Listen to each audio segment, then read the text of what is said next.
Hi and welcome to the channel, my name is Heiko. This video is about laser engraving and metal casting. Lately I got my hands on a very nice laser engraver and I did some videos about metal casting. So I thought, what if we combine both things? What will we get? Answer is simple, endless possibilities. But it's not all that easy. There are some difficulties. I show you what I tried and what worked so that you can make every kind of shape you like into the wood you like. So, let's go! Alright, first step, very easy, just engrave the wood you want to put the metal in. For your orientation I used pine here and I engraved some letters, so the single letters, the thickness of the lines is 1/16 of an inch, so I'm around 1.6 to 1.8 millimeters, and I engraved 4 millimeters deep. Next step is to heat up the metal, and as I know from my experience with previous projects like this, the surface tension of the molten tin is pretty high, so you want to heat up the tin very much to the highest point you can, as you want to have it as liquid as possible. And then I thought, what the heck, just pour it in. And from the very first moment the tin hits the wood, I know that I screwed up everything. So the tin wasn't going into this little grooves I engraved, it's more floating over and trapping the air bubbles underneath it. So my first attempt wasn't very successful. I thought, as the piece is already spoiled, I can just try different methods.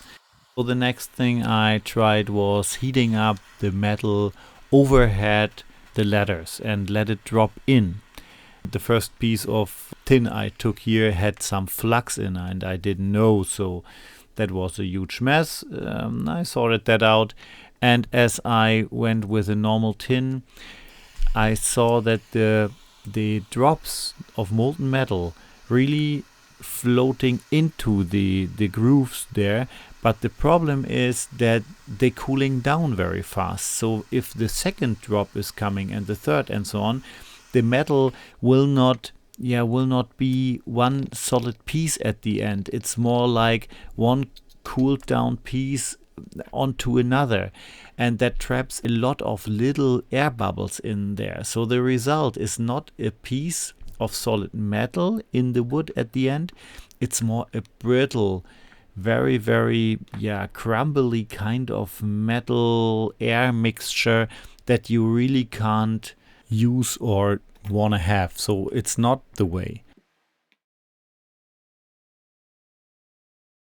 After my fruitless attempts, I decided to go a step back and I created some test pieces. The shapes I engraved were 2, 3, 4 and 5 millimeters wide, and I created a funnel from an old tin can. The funnel gives me the possibility to kind of define the point in what the metal floats into the shape, and the idea is that I can flush out the air. Honestly, I had very high hopes for that method, but the results were kind of underwhelming. I had huge air bubbles, so the shapes weren't completely filled. For my project here I gave up the very fine lines and I made the single letter lines a little bit wider, so they are now between 2 and 3 millimeters. But even with this, I had air bubbles in the corners. As I sent down everything, I found that I had some air bubbles and I want to repair that just to see how I can do it or if it is possible. I heated up the tin very locally with a soldering iron and added the missing tin. That works alright, you can do that, but it's a very time-consuming process. So I thought again, what can you do to make fine lines and a very good result with not much effort? And I found a method, but first I have to explain my thinking, and here you can see the graphic department of Heiko of All Trades in full swing.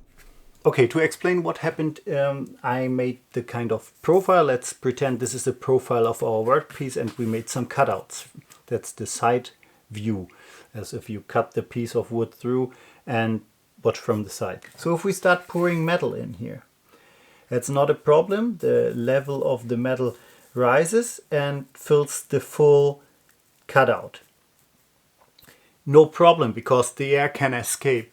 But if the cutout is smaller like this, it could be that the metal stream kind of traps the air inside here, as the surface tension of the tin is very high. If you pour it in the open, it's like kind of building up little drops.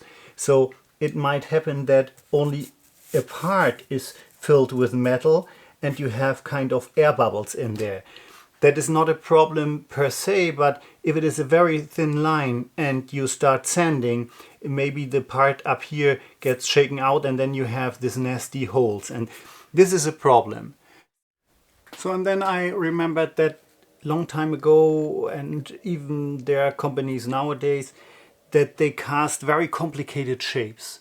And how they do that, they make a kind of entrance for the tin, and then into that form, that's the profile of that form, level rises, rises, rises, and on the highest point there is an escape tunnel for the air that is trapped.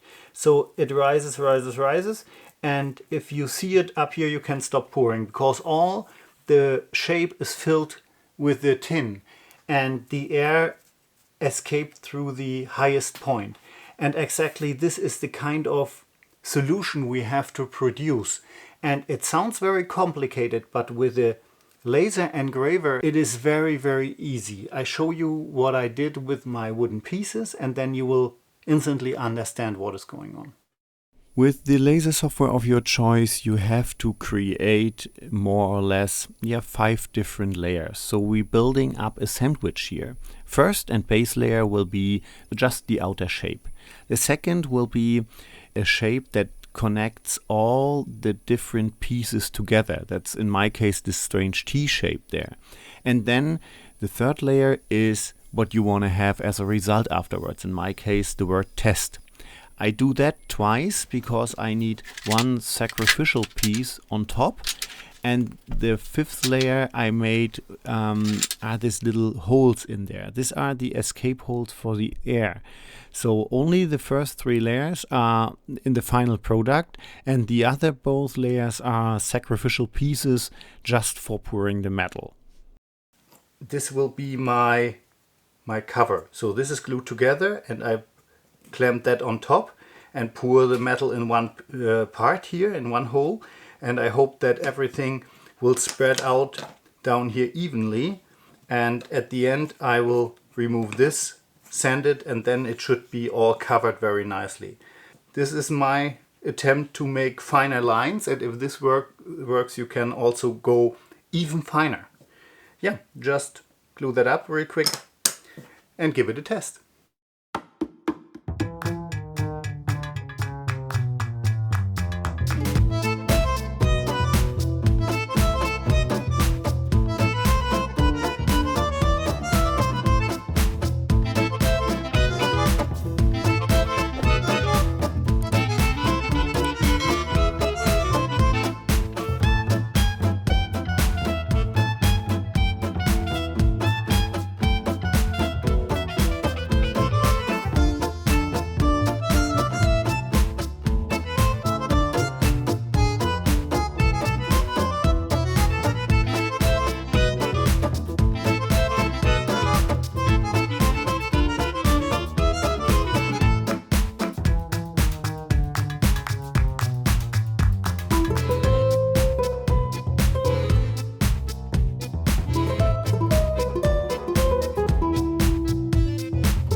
So this looks really promising for fine lines.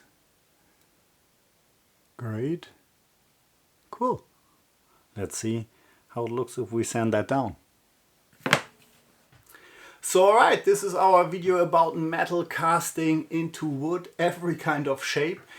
2 key takeaways: the more complicated the shape, the more complicated is the sublayer. So if you have a little island like in this, let me show you, in this E here, there, this one, the more complicated is the second layer, and you have to make more supports. But text, very possible if you want to create very thin lines. This is 2 millimeters, not 1.8 millimeters, so less than 1/10 of an inch, and this is pretty fine. So yeah, share your experience if you have some, leave me some comments down there. I hope you find that video helpful. If so, like, subscribe to the channel, support me with that, and I hope I see you next time around here, guys. Happy crafting!